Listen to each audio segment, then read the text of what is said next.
پاکستان تحریک انصاف کا بڑا واضح موقف ہے آئین کے مطابق کہ سویلینز کا ملٹری ٹرائل نہیں ہونا چاہیے۔ ہم انویسٹیگیشن کو ویلکم کرتے ہیں۔ حکومتی وکلاء کو میں دیکھ رہا ہوں کہ وہ لنگر آن کر رہے ہیں، ان کے پاس دلائل نہیں ہے۔ پاکستان کی تاریخ کا ایک شرمناک ترین کیس ہے عدت کیس، جس میں ایک ذاتی زندگی کو ٹارگٹ کیا جا رہا ہے۔ ہم یہ توقع رکھتے ہیں انصاف پہ مبنی فیصلہ جس میں ہمدردی سے اس بات کو زیر غور لایا جائے گا کہ یہ عام پاکستانی ہیں، یہ دہشت گرد نہیں ہے، یہ ملک دشمن نہیں ہے، یہ جیٹ بلیک ٹیررسٹ نہیں ہے۔ ماضی میں دہشت گردوں سے بھی بات ہوئی۔ اعوذ باللہ من الشیطان الرجیم، بسم اللہ الرحمن الرحیم، اللہم صلی علی محمد وعلی آل محمد۔ میرے بھائیوں اور دوستو، آج بہت اہم کیس سپریم کورٹ میں اس کی ہیئرنگ ہوئی۔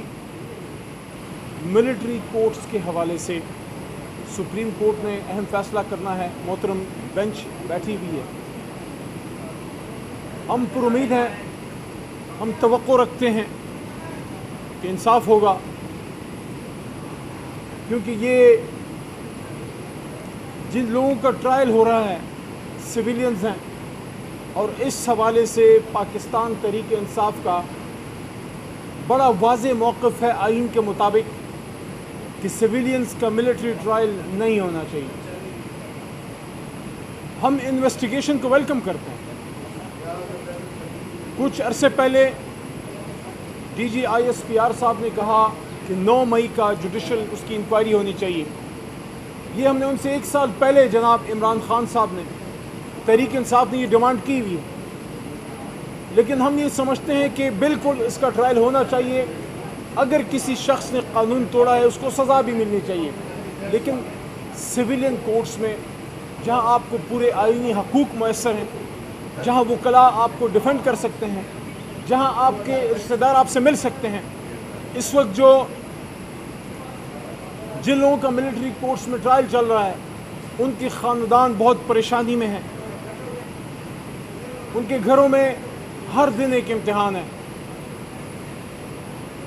بہت سے اپنے رشتہ داروں سے مہینوں سے مل نہیں سکے، بہت تکلیف کی حالت ہے۔ اور یاد رکھیے، یہ سویلین ہیں، پولیٹیکل ورکر ہو سکتے ہیں، دہشت گرد نہیں۔ اس لیے ہم یہ توقع رکھتے ہیں انصاف پہ مبنی ایک فیصلہ جس میں ہمدردی سے اس بات کو زیر غور لایا جائے گا کہ یہ، دوبارہ کہہ رہا ہوں، عام پاکستانی ہیں، یہ دہشت گرد نہیں ہے، یہ ملک دشمن نہیں ہے، یہ جیٹ بلیک ٹیررسٹ نہیں ہے۔ ماضی میں دہشت گردوں سے بھی بات ہوئی۔ جب پارلیمنٹ بیٹھی اور انہوں نے کہا کہ آپ بات کیجئے اگر معاملہ افہام و تفہیم سے حل ہوتا ہے، لیکن جب نہیں ہوا تو پھر آپریشنز کی طرف بھی ریاست گئی، حکومت گئی۔ لیکن یہ تو ایسا کوئی معاملہ ہی نہیں، یہ تو سویلین ہیں، یہ تو اسٹوڈنٹس ہیں، یہ تو عام پاکستانی ہیں جو آپ کی طرح میری طرح زندگی کے ہر شعبے سے ان کا تعلق ہے۔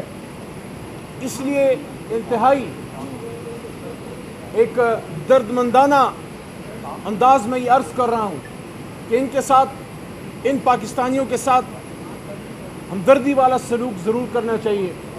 ان کو موقع دیا جائے کہ کم از کم ایک بار پھر یہ عام زندگی میں واپس آ سکیں۔ یہ محب وطن پاکستانی ہیں، یہ پاکستان سے، ریاست پاکستان کے اداروں سے، یہ پاکستان کے آئین سے محبت کرنے والے لوگ ہیں۔ اور اسی طرح آج عدت کیس میں پھر آرگیومنٹس چل رہے ہیں۔ میں ادھر ہی سے آ رہا تھا اور حکومتی وکلاء کو میں دیکھ رہا ہوں کہ وہ لنگر آن کر رہے ہیں، ان کے پاس دلائل نہیں ہیں۔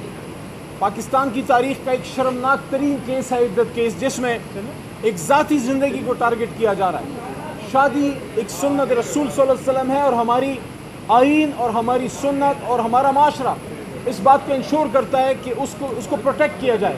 لیکن جس طرح عدت کیس میں کیا گیا اور جس طرح مانیکا صاحب نے جو گفتگو کی ہے، قابل شرم ہے، انسان اس پہ بات کرتے ہوئے شرماتا ہے۔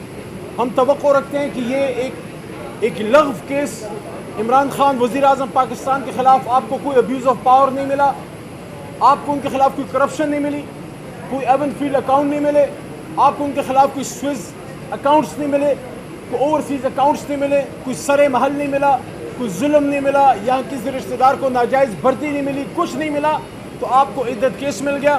اگر بات عدت کیس پہ آ گئی ہے تو پھر آپ ہار مان لیں. اور ابھی لائر کنونشن ہے اور انشاءاللہ رول آف لا پہ جو لائر کنونشن ہے پاکستان کے وکلاء قانون اور آئین کے لیے کھڑے ہیں. وہاں انشاءاللہ باقی دوستوں سے ملاقات ہوتی ہے. لیکن آج اہم ترین کیس ہے ملٹری کورٹس کا اور اس کے حوالے سے ہمارا واضح موقف ہے کہ سویلینز کا ملٹری کورٹس میں ٹرائل بالکل نہیں ہونا چاہیے اور خاص کر یہ دہشت گرد نہیں ہے, عام پاکستانی ہیں, ان کو موقع دیا جائے کہ اپنی بے گناہی ثابت کر سکیں. بہت شکریہ.